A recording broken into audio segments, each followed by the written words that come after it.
আমন্ত্রণ ব্যবসা বাণিজ্যের অর্থনীতির সর্বশেষ খবর নিয়ে নিউজ 24 এর নিয়মিত আয়োজন পূবালী ব্যাংক পিএলসি বিজনেস টাইমে। সাথে আছে আমি পিঙ্কি সানোয়ার। এতক্ষণ দেখছিলেন সংবাদ শিরোনাম, এবার বিস্তারিত।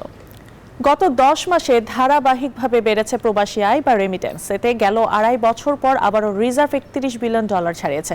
তবে রিজার্ভ স্থিতিশীল রাখতে প্রবাসী আয় ও রপ্তানির ঊর্ধ্বগতি ধরে রাখার আহ্বান বিশেষজ্ঞদের। এছাড়া বন্ধ হওয়া শ্রমবাজার চালু সরকারকে রিজার্ভের যথাযথ ব্যবহারের তাগিদও দিয়েছেন অর্থনীতিবিদরা। মিনা ফেরদৌস জানাচ্ছেন বিস্তারিত। 2024-25 অর্থ বছরের জুন মাস পর্যন্ত $30 বিলিয়ন বেশি প্রবাসী আয় বা রেমিটেন্স এসেছে, যা আগের বছরের তুলনায় 26.5% বেশি। এছাড়া আন্তর্জাতিক দাতা সংস্থাগুলোর অর্থ ছাড়ের কারণে রিজার্ভ বেড়ে দাঁড়িয়েছে $31 বিলিয়ন, যা গত 28 মাসের মধ্যে সর্বোচ্চ। রিজার্ভ স্থিতিশীল রাখতে রেমিটেন্সের প্রবাহ এবং রপ্তানির ঊর্ধ্বমুখী ধারা ধরে রাখার পরামর্শ বিশেষজ্ঞদের। তবে রিজার্ভ বাড়া কমা নিয়ে বিচলিত না হয়ে এর যথাযথ ব্যবহার প্রয়োজন বলে মত অর্থনীতিবিদদের।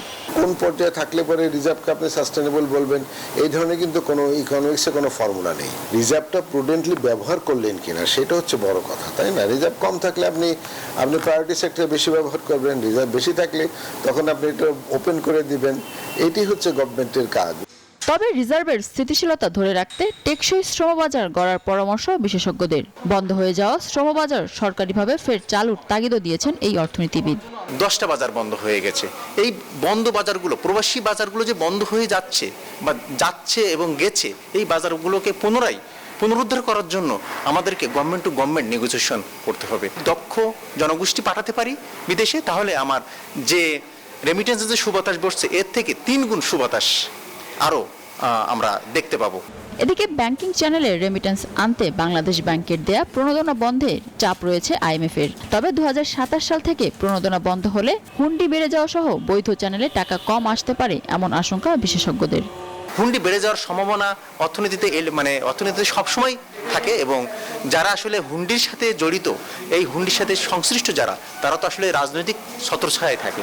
হুন্ডি নিয়ন্ত্রণ করার জন্য রাজনৈতিক সদিচ্ছা দরকার। একেবারে বন্ধ করার প্রথম উপায় হচ্ছে আপনার কারেন্সি কনভার্টেবল করা।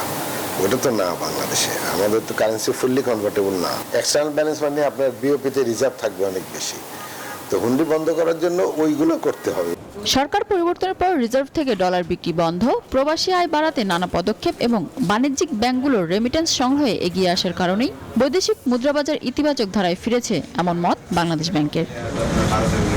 মিনা ফেরদৌস, নিউজ 24, ঢাকা। নির্বাচনী বাজেট নিয়ে কার্পণ্য করবে না সরকার, জানালেন অর্থ উপদেষ্টা। বলেন, এই অর্থ বছরের মধ্যে নির্বাচন করার সম্ভাবনা বিবেচনা রেখে আগেই বাজেট ঠিক করে রাখা হয়েছে। এদিকে নৌ পরিবহন উপদেষ্টা জানিয়েছেন, এনবিআর কর্মকর্তাদের আন্দোলনে চট্টগ্রাম বন্দর 3 দিন বন্ধ থাকলেও খুব বেশি আর্থিক ক্ষতি হয়নি। সচিবালয়ে ক্রয় সংক্রান্ত উপদেষ্টা পরিষদের বৈঠক শেষে এসব কথা জানান এই দুই উপদেষ্টা।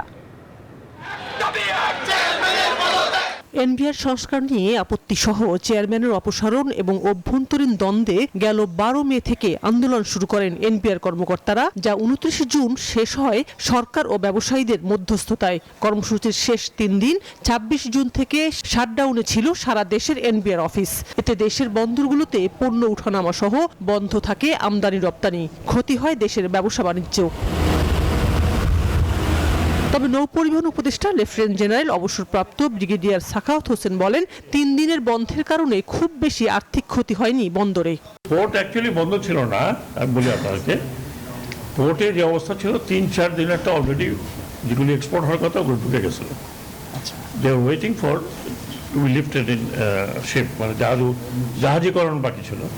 কাজে ওইটাতে কোনো এফেক্ট হয়নি 3 দিন। যেটা এফেক্ট হয়েছে সেটা হচ্ছে এই জাহাজীকরণের পরে যেগুলো ভিতরে যাওয়ার কথা কাস্টম চেকিং এর পরে সেগুলোতে এফেক্ট হয়েছে। ক্ষতি, আর্থিক ক্ষতি কেমন আমি এখন নির্ভর করিনি, বাট খুব বেশি একটা কিছু না। চট্টগ্রাম বন্দরের নিউমোরিং কন্টেইনার টার্মিনাল পরিচালনার দায়িত্ব আগামী 6 মাসের জন্য নতুন প্রতিষ্ঠানকে দেয়া হবে বলে জানিয়েছেন নৌ উপদেষ্টা। জানান, বুধবারের বৈঠকে এ নিয়ে সিদ্ধান্ত হবে। এখন যে সিদ্ধান্ত এখন যেটা আছে এটা বন্দর ডিসাইড করে কারা করবে। এই কি টেন্ডার হবে? ডিপিএল 6 মাসের জন্য, এটা নিয়ে কালকে আলোচনা হবে। এদিকে ক্রয় সংক্রান্ত উপদেষ্টা পরিষদের বৈঠকের সভাপতি অর্থ উপদেষ্টা ডক্টর সালেউদ্দিন আহমেদ বৈঠক শেষে সাংবাদিকদের প্রশ্নের জবাবে বলেন, এই অর্থ বছরের মধ্যে নির্বাচন করার সম্ভাবনা বিবেচনা রেখে আগেই নির্বাচনী বাজেট ঠিক করে রাখা হয়েছে। নির্বাচনের জন্য অর্থ যা বরাদ্দ দেওয়া হয়েছে এবং নির্বাচনের অর্থ যা দেওয়া সেটা কোনো আমরা কার্পণ্য করব না। ক্রয় সংক্রান্ত এই বৈঠকে এলএনজি এবং সার কেনার সিদ্ধান্ত হয়েছে G2G ভিত্তিতে। তবে বেশি দামে যুক্তরাষ্ট্র থেকে গম কেনার বিষয়ে গণমাধ্যমে প্রকাশিত খবর নিয়ে মন্তব্য করেননি অর্থ উপদেষ্টা। সেটা আজকের আমি এক সময় আপনাদের সাথে প্রেসে মিট করব। শানাজি ইয়াসমিন, নিউজ 24, ঢাকা। 2024-25 অর্থ বছরের 17,12,492 জন করদাতা অনলাইনে আয়কর রিটার্ন জমা দিয়েছেন। পাশাপাশি 21,65,321 জন করদাতা ই রিটার্নের জন্য নিবন্ধন সম্পন্ন করেছেন। মঙ্গলবার এক প্রেস রিলিজে এই তথ্য জানিয়েছে জাতীয় রাজস্ব বোর্ড NBR। সংস্থাটি আরও জানিয়েছে, করদাতাদের চাহিদা ও মতামতের ভিত্তিতে অনলাইনে রিটার্ন দাখিল প্রক্রিয়া সহজীকরণ অধিক করদাতা বান্ধব করা হয়েছে। করদাতাদের নির্বিচ্ছিন্ন সেবা দিতে সারা বছর ধরে অনলাইনে রিটার্ন দাখিল এবং অনলাইনে তাৎক্ষণিক আয়কর সনদ প্রদান অব্যাহত ছিল, যা চলমান থাকবে। 700 টাকার ফিক্সড ইন্টারনেট প্যাকেজ 500 টাকায় দেওয়ার সিদ্ধান্ত নিয়েছে দেশ ইন্টারনেট সেবাদাতাদের সংগঠন ISPAB। এই সিদ্ধান্ত 1 জুলাই থেকে কার্যকর হবে। মঙ্গলবার এক প্রেস বিজ্ঞপ্তিতে এই সিদ্ধান্তের কথা জানিয়েছে ISPAB। সংগঠনটি জানিয়েছে, বর্তমানে ISP শিল্পে কোনো প্রতিষ্ঠানই 5 MBPS এর প্যাকেজ দেওয়া হয় না। কম বেশি গড়ে 10 MBPS ব্যান্ড উইথ দিয়ে থাকে। সেই অনুযায়ী IPASBA 500 টাকা থেকে প্যাকেজ শুরু করতে যাচ্ছে।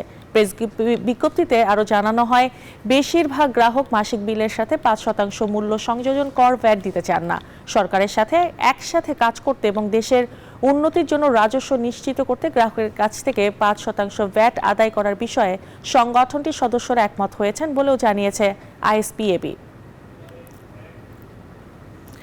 প্রতিষ্ঠার 57 বছরে প্রথমবারের মতো বাৎসরিক সক্ষমতার ক্রুড অয়েল পরিশোধন করেছে দেশের একমাত্র রাষ্ট্রায়ত্ত জ্বালানি তেল শোধনাগার ইস্টার্ন রিফাইনারি লিমিটেড। দুপুরে চট্টগ্রামে ERL কার্যালয়ে আয়োজিত সংবাদ সম্মেলনে জানানো হয়, 2024-25 অর্থ বছরে প্রতিষ্ঠানটির 15 লাখ মেট্রিক টন সক্ষমতা চেয়ে পরিশোধন করেছে 15,35,000 মেট্রিক টন, যা এক বছরের সর্বোচ্চ পরিমাণ উৎপাদনের নতুন রেকর্ড করেছে প্রতিষ্ঠানটি। কর্মচারীরা চাপহীন কাজ করার কারণে এই অর্জন বলে জানান ইস্টার্ন রিফাইনারি পরিচালনা পর্ষদের চেয়ারম্যান।